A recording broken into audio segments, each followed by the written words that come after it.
So I was going to say, another assumption I have is you are somewhat familiar with C++. You should know what a declaration is, definition is, templates of a low resolution, ODR. How many people know what ODR means? Okay, good. If you don't know, it's fine. It's not that important, and you can ask questions. A few disclaimers. This talk mostly focuses on CMake and Unix. So if you're working on something like MSVC, Visual Studio, not all these things are applicable, but I'm going to try to give you links as much as possible. And I'm also going to cover techniques and tools I am familiar with, and I can actually prove that they work on my environment. And again, feel free to interrupt me. I like questions. So if you have any question, just shut it out, raise your hand, whatever. I might stop you if we run out of time, but just try asking questions. And this is a link that hopefully you can read. If you go on my GitHub, my name, Vittorio Romeo /itCpp 2023, you can find the slide deck. And I assume that for the people in the back, it might be easier to follow from the laptop compared to the screen over there. So why do we care about compilation times? C++ has the reputation of being a language that's slow to compile, especially if you compare it to languages like C, which still exist, unfortunately, and people still use them a lot. There's this idea in C++ which is really common, and we really like it. It's zero-cost abstractions, but that's kind of a misnomer because what that gives you is zero-cost runtime abstractions in release mode. However, these can have a large build time cost and even runtime costs if you don't build with optimizations enabled, and that's one of the reasons why some people write CI code to also make sure that their code is fast to compile and things like that. I believe that compilation times matter. We could do the math and be like, okay, the average salary is this, and the average amount of hours spent compiling this, but that's not really important. Yes, you will save money if your code compiles faster. But what I care about is also the time we spent in CI and the power usage of our CI. If we have huge projects and we're running them in CI over and over again, all that time wasted compiling, it just slows down iteration times and you waste power. And maybe this is often overlooked, but there's also a subjective aspect to it. If I find that my code takes a long time to compile, I'm not really encouraged to experiment, iterate. I will feel frustrated, I will feel unmotivated, so I will not be as productive. So how many will felt frustrated by compilation times? Pretty much everybody, okay. So hopefully we're gonna mitigate this problem. And even if you have very strong hardware, build times nowadays can be crazily high. For example, a full build of Chromium takes around 50 minutes on a setup meant for building Chromium, a highly optimized hardware setup. GCC, if you want to build the whole GCC suite, it takes 90 minutes, which is quite a lot as well. LLVM is a bit better, but it's still 30 minutes. And I think yes, a full rebuild times, but still, if I want to be a contributor, if I want to make a contribution to LLVM or GCC, and I know that I have to wait 1 hour and 30 to build it on a proper machine, and I just have a laptop, I'm just not going to contribute, right? This can be barriers to entry to open source contribution. And my claim is that if you never cared about this much, it's really easy to get large wins quickly. Then, you're going to get diminishing returns as we go forward. So before we look at some solutions, we have to understand the problem. Why can compilation times in C++ be poor? First, we have the build model I mentioned and the include system. They're kind of old and archaic, and this causes issues with the, with how compilation can be optimized. The language itself also is quite complicated. You should know that. Things like overload resolution, template instantiation, spine, all of these things are fairly taxing on the compiler. And you can sort of control them, but if you don't use them, you're not really using C++ as much as you should. So there is a balance there. And in general, another problem is that if you use libraries that are highly abstracted, like Boost, or even the standard library itself, we're going to see some measurements of that, hopefully. These libraries, because they're highly abstracted and highly flexible, they tend to be really bulky in terms both of compilation times and also binary size. There's many reasons. They tend to be backwards compatible. The build time is not a priority for the maintainers or the creators of the libraries, but in general, it doesn't have to be this way. You can write highly abstracted libraries that are fast to compile. You just have to care about it. Physical design can also be poor. What do I mean by physical design? Literally the way you sort of like organize your project in classes, files, and things like that. As an example, there are many times where a forward declaration is enough, but people use a hash include because they don't realize that a forward declaration is enough, and that will cause a compile time coupling and slower build times. Another example is, I often hear from beginners, templates have to be in header files. That's not true. The body of the template has to be visible where you want to instantiate it, and sometimes that can also be a source file. You can also use external template and other features to control where the template is instantiated, and this can give you major savings, and we're gonna probably take a look at that if we have time. And there's also a cultural sort of issue here. People that work on libraries, they don't really optimize for build times much unless they are, game developers or people that really care about this sort of issue. So for example, you can see that Boost provides a lot of value. The standard library provides a lot of value, but they don't really have the time or the people and the effort to actually optimize build times. They have other priorities. So we should also try to think about how can we make it part of our culture to care about compilation. Modules, I'm going to be very brief on this because we don't have much time, but basically modules will help. They will improve things. There's links everywhere on the slides to sources and references. You can see the stuff out. However, we're not there yet. Compiler support is still limited. We are not fully compliant to the standard. Even if we were, libraries and projects would need to migrate to modules. There is some work involved there which is non-zero. And as I mentioned, there are promising compilation time speedups. The big thing, and this is being actively worked on. For example, Bloomberg, my company, which I thank for letting me speak at these conferences, is actively sponsoring work on modules. For example, we're sponsoring Kitware, the makers behind CMake, to actually implement modules in CMake. And if you follow those links, you can actually play around on Compiler Explorer with your own, CMake and modules, everything in the browser. It's very, very cool. We're going to talk about it later. You can just find me in the hallways and we can discuss modules later. Okay, so I'm going fast because I don't have much time. So let me know if you want to, stop and ask questions. That's totally fine. This is the flowchart that I came up with, and this is a sneak peek of the complete one, but we're going to build it together step by step. And the idea is you start, you're going to measure if your build is fast enough. We're going to talk about that as well. There are some low-hanging fruits that you can sort of like globally optimize for your whole projects. And then even after that, if it's still too slow, you can do profiling on your compilation times. I'm going to show you how. And depending what the bottleneck is, I can give you different solutions to optimize your compilation times. So let's see how I came up with this flowchart. Let's build it together. The first thing that's interesting is defining fast enough. What does it mean for your build to be fast enough? And that's pretty subjective, right? In general, there are some metrics that can help you figure that out. You can do a time cost analysis, figuring out the CI time, developer time. Frustration and motivation is not really easy to measure, but it's something that you can sort of like gauge by talking to people and stuff like that. And another thing that I didn't mention before is if you're working on a library or on something that you expect people to reuse, claiming and proving to have good compilation times can be a nice reputational factor, a nice marketing factor. A lot of people look for libraries that are fast to compile, especially in the game development industry. A lot of people don't use Boost, don't use these sort of libraries because they're slow to compile. So you can kind of like set yourself apart from the competition if you optimize compilation times for your projects. Let's begin with some low-hanging fruits. What does that mean? These are coarse-grained improvements that can affect the entire project. They are generally easy to introduce in an existing project, and even better, their impact can be quite significant. So usually when you do all of these things that I'm going to tell you about, you might get such huge improvements that you don't need to do anything else, which is great. The first thing that I'm going to talk about is the build system. How many of you use Make to build your projects? Okay, that's a lot of people. So if you use Make to build your project, you are just throwing performance out for no reason.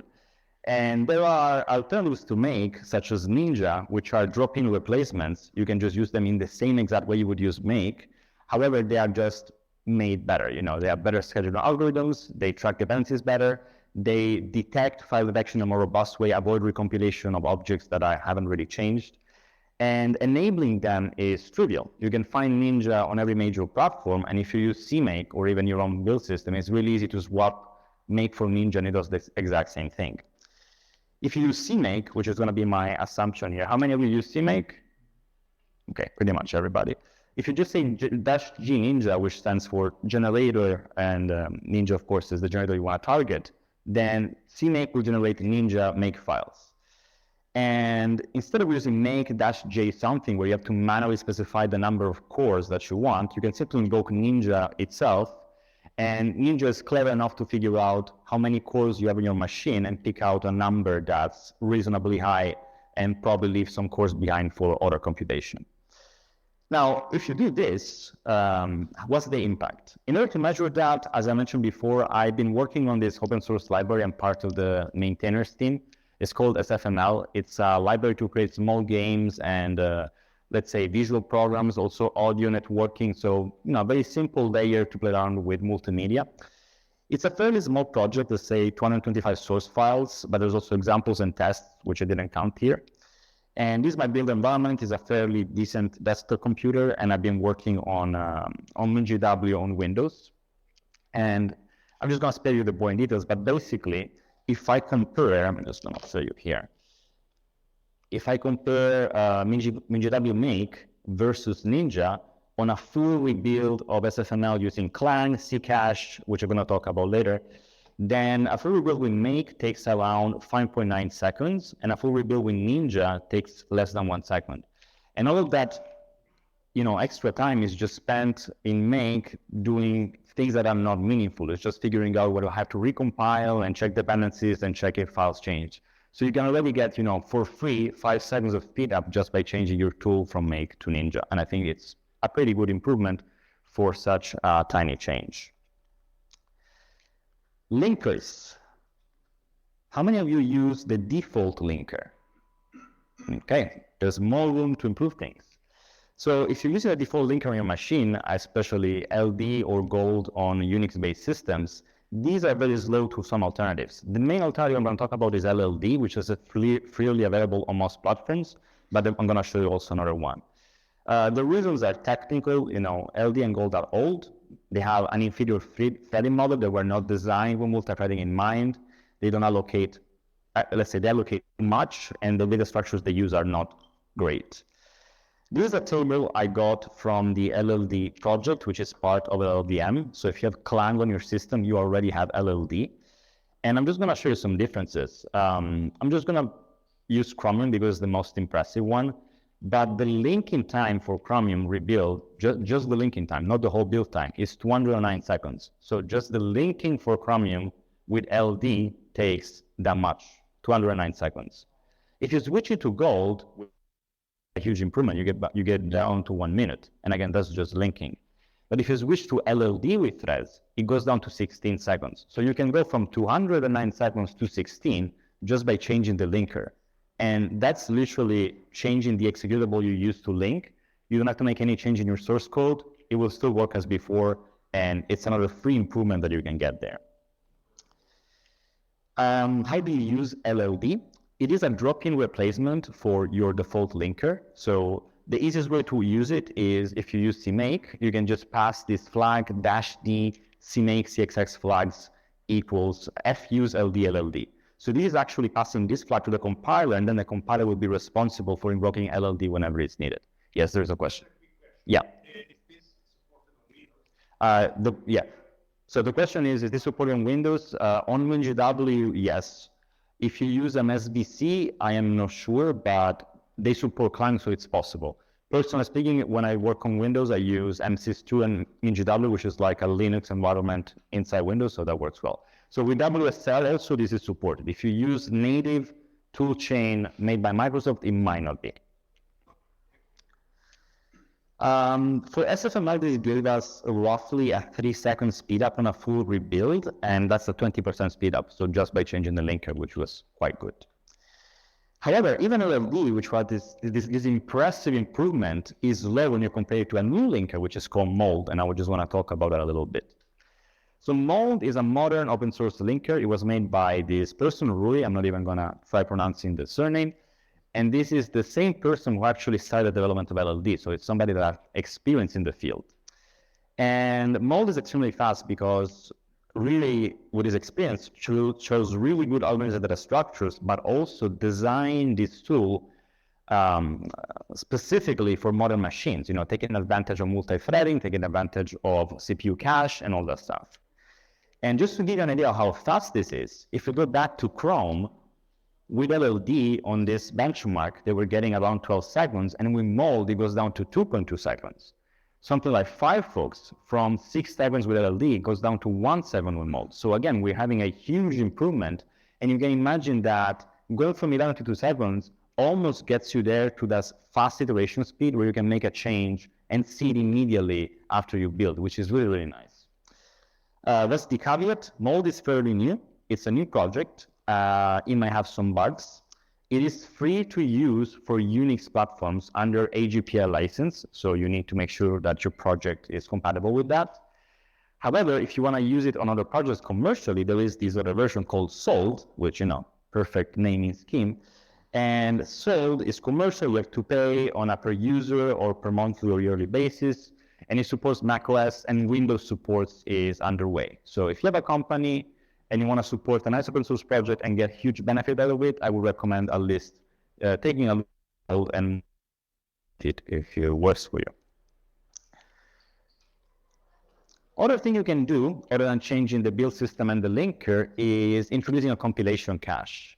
So what is that? Basically, the idea is that if you're building the same source file with the same flags and the same compiler over and over again, you don't really need to do that. You could cache the final result, the final object file somewhere on your system, and independently of whether the compilation is happening, you just use the cached file rather than do the recompilation again. So it's simple cache.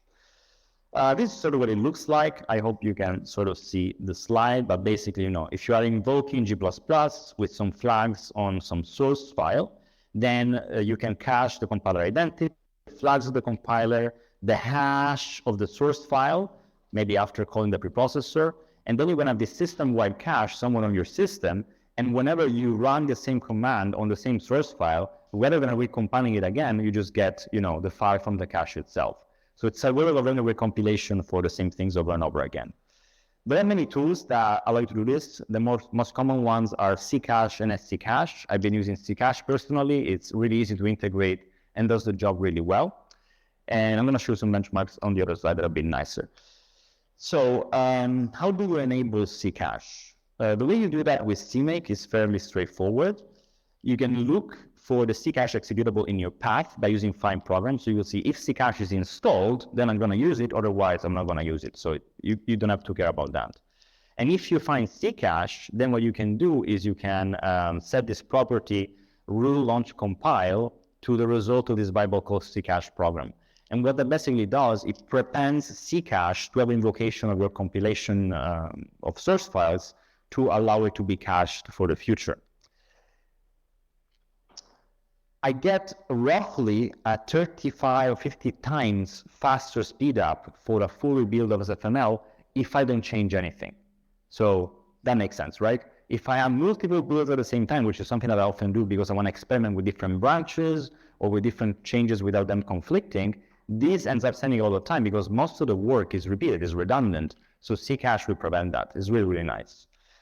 You can do a little bit of things with Ccache. You can also have some sort of remote cache that maybe multiple machines can read from. And it supports precompiled headers, which is another technique we're going to talk about. And there's a lot of backends, including Redis and stuff like that. So you're going to have something like a company-wide Ccache machine, and everybody benefits from it and gets this sort of nice speed ups. There was a question, yes? I was just about to ask if this is equivalent to precompiled headers. So this is not equivalent. This is actually for source files. You can imagine every time you compile a source file, it caches the invocation of the compiler and the result of the source file.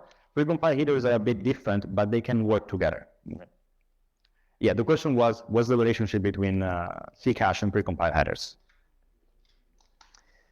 Okay, this one is fun. I added it for fun mostly, but if you're working locally and you have a build machine, make sure that you squeeze every amount of performance out of it by using the right configuration. For Linux machines, there's actually a very nice wiki page on the Arch Linux wiki that tells you how you can optimize it for build times.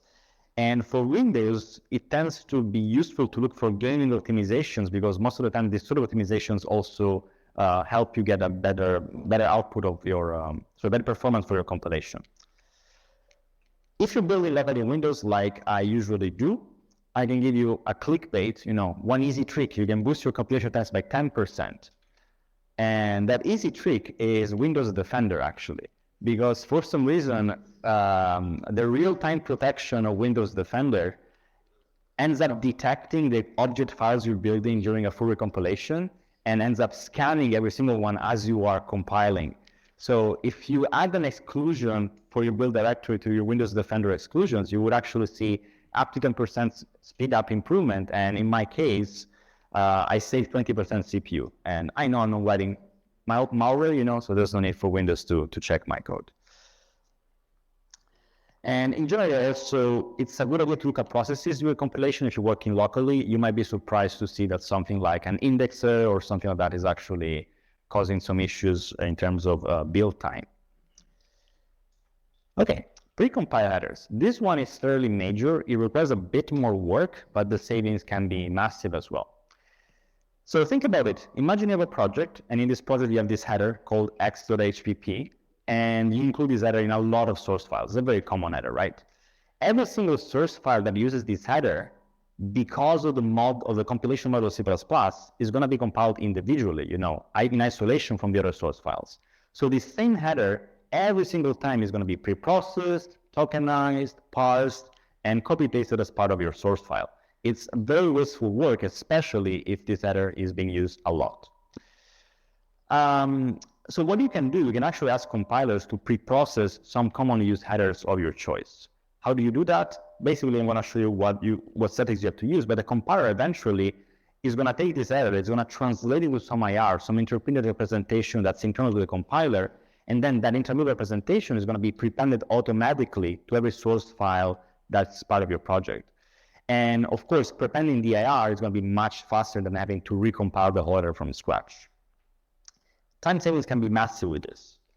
And just to show the results in SFML, this was a baseline measurement using, nothing except a normal build, I believe, using Clang. Using PCH without reuse, I'm going to tell you what reuse means soon, and PCH, of course, means precompiled headers. With 5 targets, so 5 different libraries we're compiling from the same CMake lists, we get a speed up down to 28 seconds, which is quite nice. If we enable reuse, so we have 5 targets, but one single precompiled header that is shared between all the targets, then we get down to 19 seconds. So as you can see, we shaved off a little time by precompiling some commonly used headers. And if you combine this technique with the other things I mentioned that I'm going to mention, the savings add up quite a lot. What does it mean to reuse? If you have a project list which is composed of multiple targets, for example, in SFML, we have 5 libraries and they all depend on each other in some ways or another. Generally speaking, with CMake, it will create a PCH for each target individually. And if you have some headers that are shared between these libraries, you're not going to get the maximum amount of benefit. With reuse, you can ask CMake to create the PCH once and then share it between multiple targets. Now, the problem with that is that you need a little bit of extra work to set it up because the flags used to compile these targets must all be the same. So even non-consequential stuff like the name of the PDB or warning flags, they have to match in order for PCH to be able to be reused. So there's a bit of work there to make it work, but it's usually worth it. How can you enable PCH with CMake? It's fairly simple. You're going to create a PCH HPP file with some commonly used headers. I'm going to show you an example of that. And then you have these target precompile headers functions where you specify the name of your target and then the name of the PCH header. And this is going to enable PCH for that target. If you instead want to use reuse, which is the recommended way of getting the best performance benefit out of this, then you have to either pick or create a dummy target that all other targets in your projects depend from. Then for the base target, you do what we've done above. So you said that the base target is going to use that PCH. And then for all the other targets, you have this special reuse from keyword here. And you basically want to say, okay, this other target is going to reuse the PCH from the base target. And if the flags match and everything was set up properly, then you're going to have one single PCH that is shared between all the targets. As I mentioned, with every caveats, all these flags, the fines, and stuff like that, they have to match. So you might need to do some work there. It's fairly annoying sometimes, but it's usually worth the hassle. Another good idea is to make PCH toggable through a flag. For example, here we used an option in SFML, and the reason why I recommend that is that it's good to always keep a normal build to make sure that everything works even without PCH. When you have a PCH header, as I mentioned, it's going to be included automatically in every source file, so you might start relying on that without realizing it, but you still want your build to be self-contained and not relying on have a PCH enabled. This is an example of what you can put in a PCH file. In SFML, we have some commonly used first-party headers, for example, for logging, assertions, strings, and stuff like that. So first-party headers that are commonly used, they can go on a PCH. Expensive headers, for example, windows.h, I'm sure most of you know how expensive that is. There's a great benefit in putting it on a PCH. And then a standard library boost third-party headers such as algorithm, file system, IOStream, memory, and so on. If you use them quite a lot, these are good candidates to be put in a PCH because, again, you're going to avoid recompiling them on a resource file. When do you want to use PCH? In general, they scale really well if you have a lot of source files and a few expensive, frequently used headers. But of course, there's a spectrum there. Remember, any change to PCH HPP, so if you change any of these files, including the first-party header, you're going to have to recompile the whole project from scratch because the PCH needs to be recompiled. So avoid putting in headers that you're actively working on or that change frequently. But things about the standard library and stuff like that, they're not going to change, so who cares? And if your PCH becomes too large, you have a lot of headers there, then it might get so big that actually including it everywhere might be worse than recompiling the headers. So you have to measure that. But generally, it takes a lot to get to that point. How do you know which headers are used frequently? For me, the primitive solution of grep, sort, and word count work really well. There's also tools like include what you use, which is a claim-based tool that can also sort of like measure include files and tell you which ones are used most frequently. But generally speaking, you should know in your project, if you're using smart pointers everywhere, you're going to be using memory. If you're using vectors everywhere, you're going to be using vectors. So these sort of things are quite easy to detect. How do you determine what headers are the most expensive? I'm going to show you that later. We're going to use this client build analyzer tool that profiles your builds. And yeah. Any questions on PCH? Okay.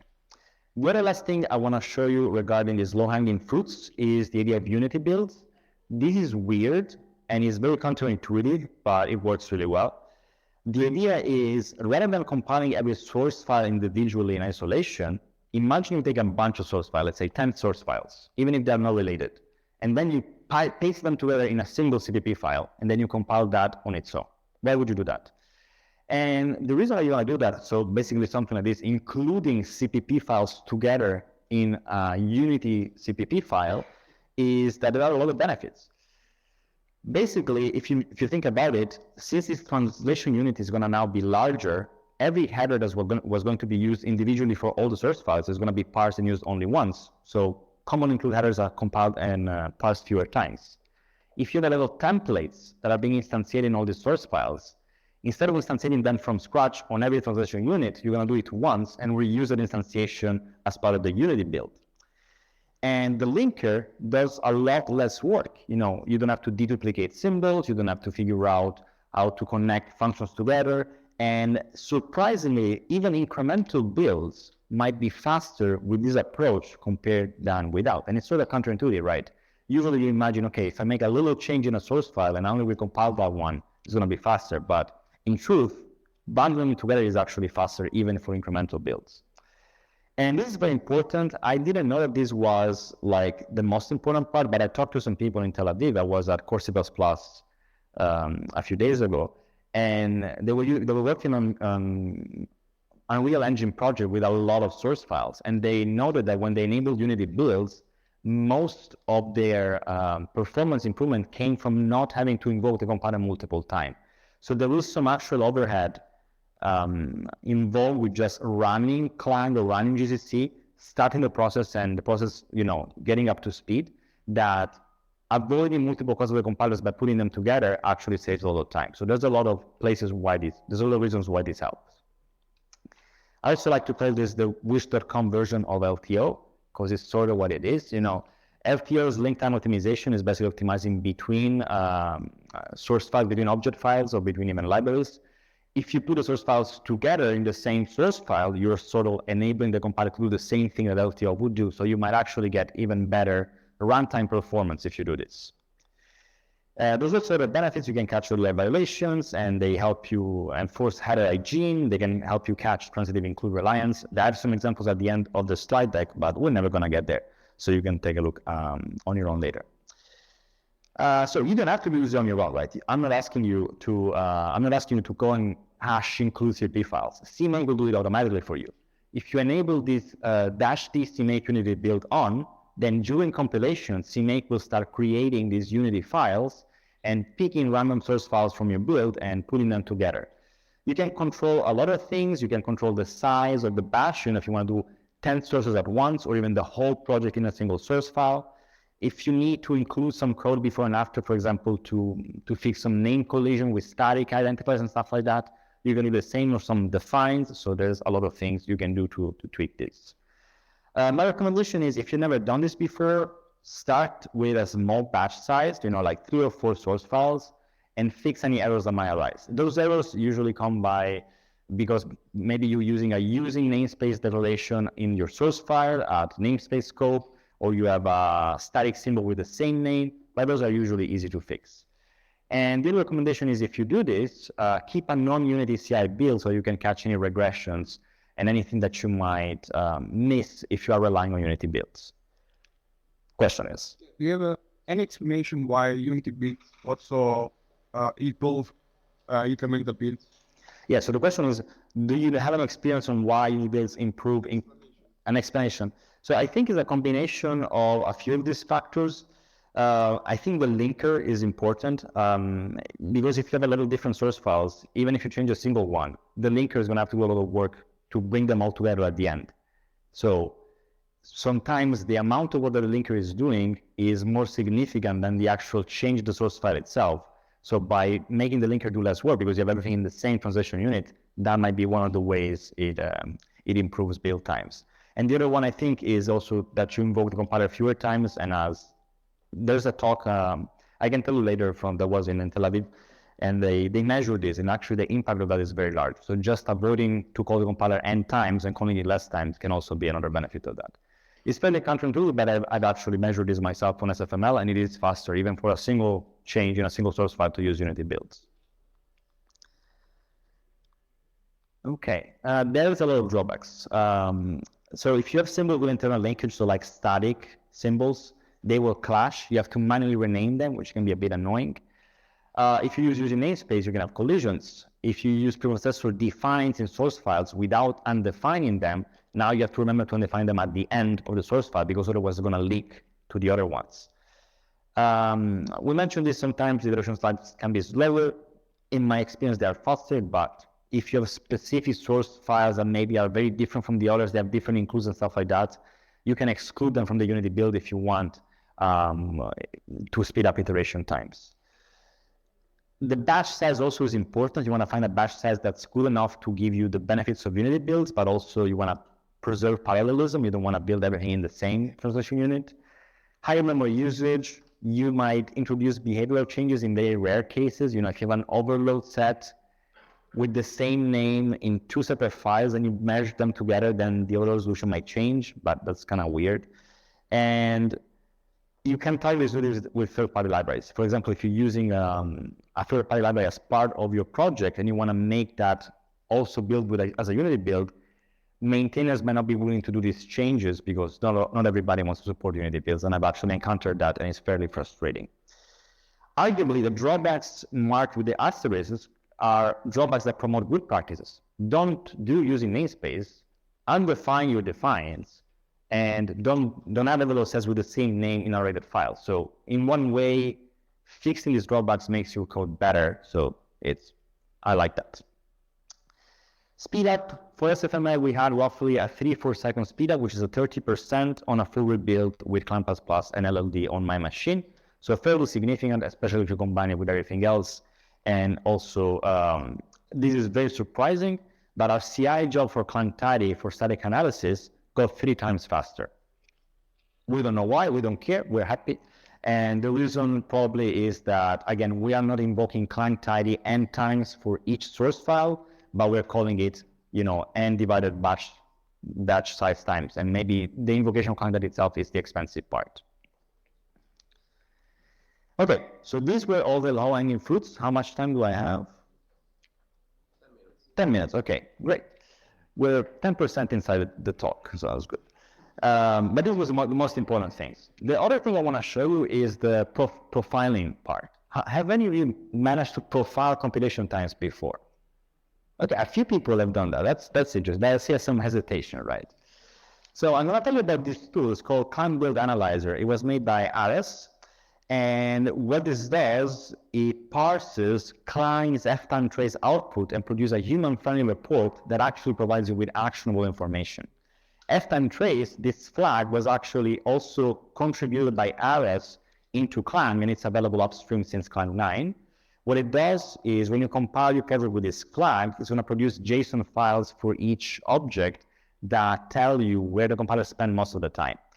There is no equivalent in GCC or MSVC. There is something in MSVC which comes close. GCC doesn't have it, so you might have to use Clang if you want to build your projects, but that's also available on Windows, so no excuse there. So how do you use it? You use Clang, for example, by using the CMake CXX compiler flag over here, and then you enable F-time trace as a compiler flag as well. And you can combine this with Unity builds, with precompiled headers. It works with everything. Once you recompile your project, it's going to generate JSON files in your build folder, and then you can use the Clang build analyzer to produce an analysis binary file, and then you can analyze that binary file into some sort of text file and open it up with your text editor or your file explorer, whatever you want to use. And this is sort of what you get. It's really, really cool. I'm just going to show you an example from, again, SFML. You get this sort of report, I hope most of you can see it, where it will tell you, first of all, like how much time was spent compiling in the front end, how much time was spent optimizing in the back end, which were the files that took longest to parse, which were the files that took longest to optimize, which were the templates that took longest to instantiate. This is really important. You can actually see if there's any template in your project that is taking the bulk of compilation. And you will see that after you get into this and you optimize your own templates, you're going to start to hate the standard library. It's very slow. You can check also the families of templates to lock into instantiate. For example, here in SFML, 2.3 seconds were spent instantiating unique pointer, which is kind of a shame. If my own unique pointer doesn't even appear on the compilation, there's reasons for that. You can find individual functions that took longest to compile. This might be a good candidate, for example, for splitting into smaller functions. Function sets, for example, we're spending a lot of time into the internals of vector. Again, another possible reason to do something with the standard library. And then this last section is very interesting. It tells you the expensive headers, so the headers that take the longest to be included and parsed. And of course, first place is the Windows header. So if you include Windows.h, in this case, it's going to take 26 seconds of our compilation in SFML.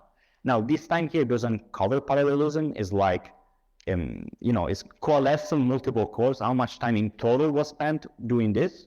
And in total, on my machine, we spent 26 seconds dealing with the Windows header.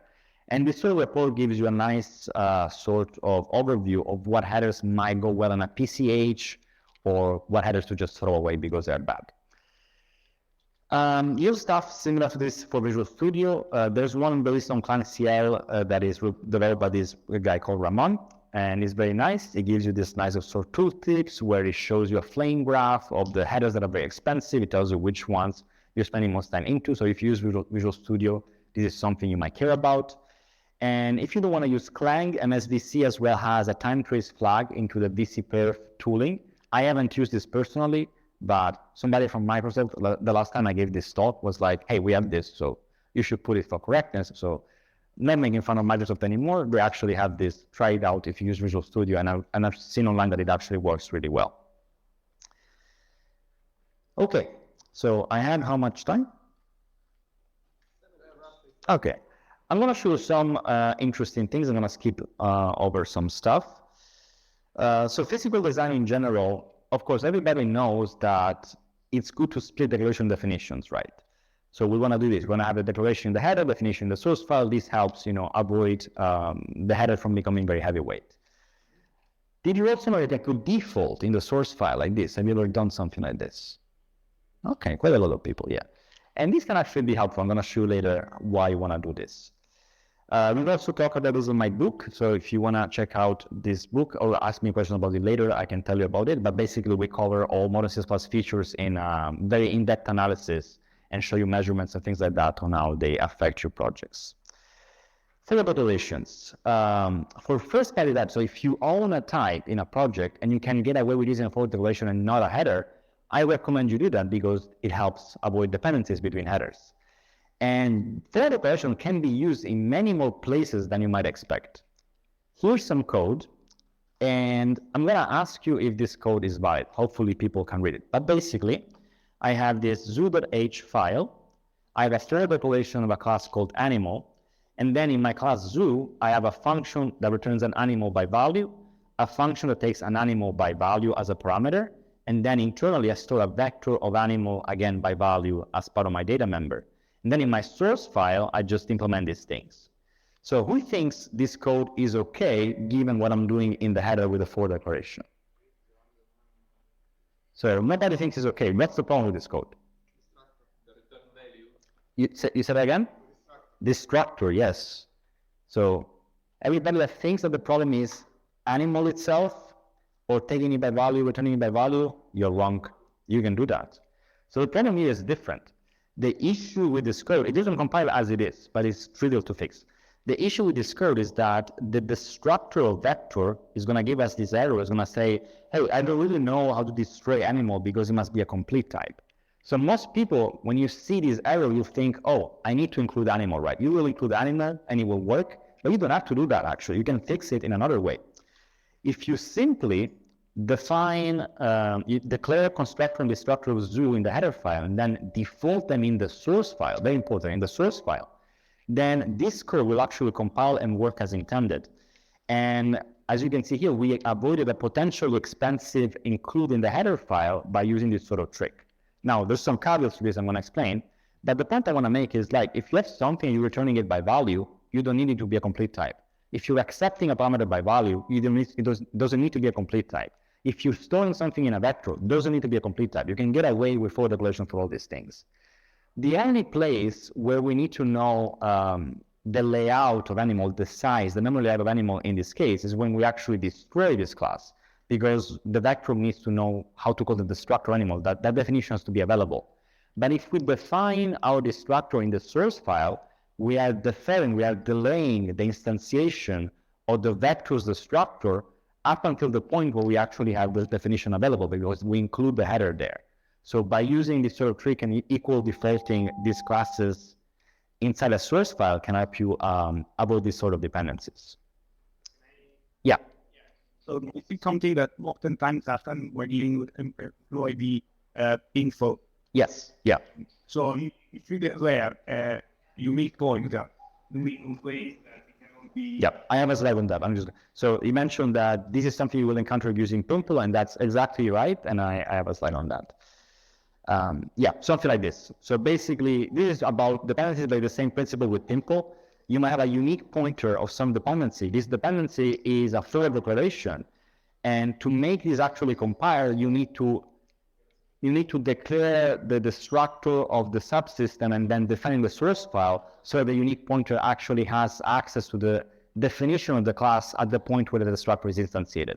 So you don't need to include dependency in the header. You need to read the source file and defer the destruction of the unique pointer in the source file. There is one important point here.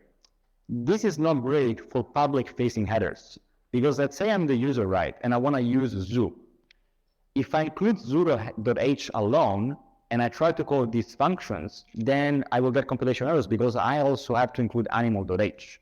So I will recommend doing this for internal headers that you don't expect users to publicly include, because if my public interface exposes animal, as a user, I expect to be able to use the public interface without including any other header. So it's something that you want to use for internal headers when you can prove it makes a difference. Otherwise, you're going to make the life of users a bit worse. Simple. I'm going to assume most of you know this. I'm going to skip this, but it's the same sort of principle. And I just want to show you one more thing, which is the standard library. So I want to show the impact of standard library. And there is this very nice website called C++ Compile Health Watchdog, which I hope I can access. I had some trouble with Wi-Fi. Of course not. Fine. Anyway, this is a very nice website, trust me. You can check it out on your mobile phone or laptop. And basically, it gives you an interactive table where it looks at the cost of including every single standard header. As an example, I remember the cost of just hash including algorithm without doing anything with it is around 150 milliseconds to 250 milliseconds per source file. So just hash including it takes time.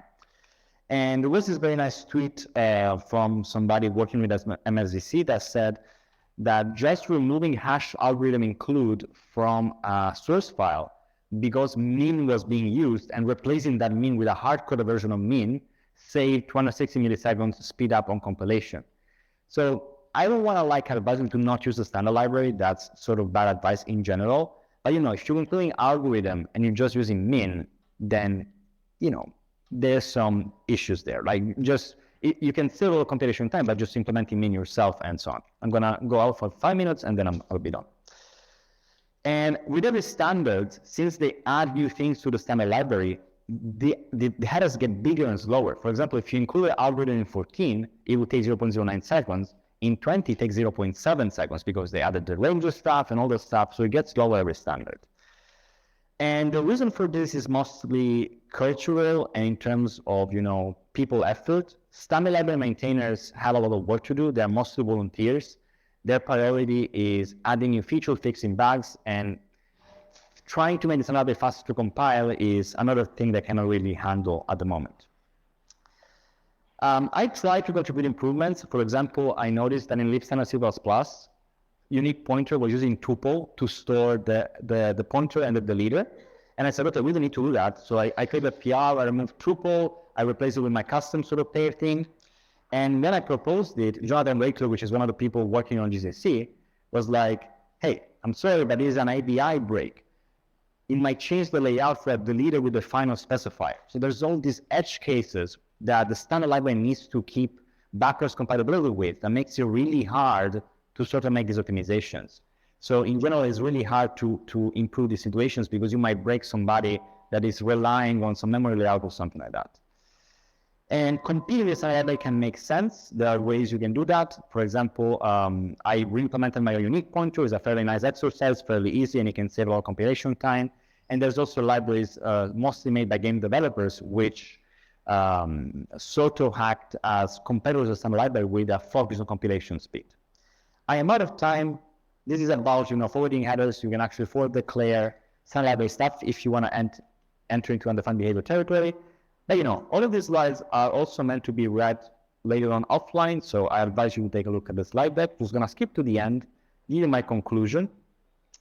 So these were my goals, give you an idea of what can negatively impact build times, give you some actionable points, and we covered the most important ones, and a call to action. Use these ideas to improve your presence in your open source projects.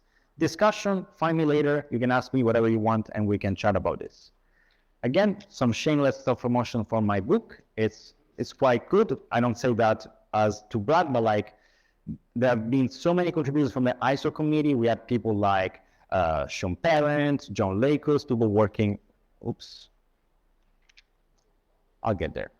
We had a lot of people that participate actively in the standardization committee, review the book and contribute things, including also Nikolai Rusudis and Andrea Alexandrescu and so on. Let's keep in touch. These are my contacts. Hope you enjoyed the talk and find me later. We can chat. Cheers.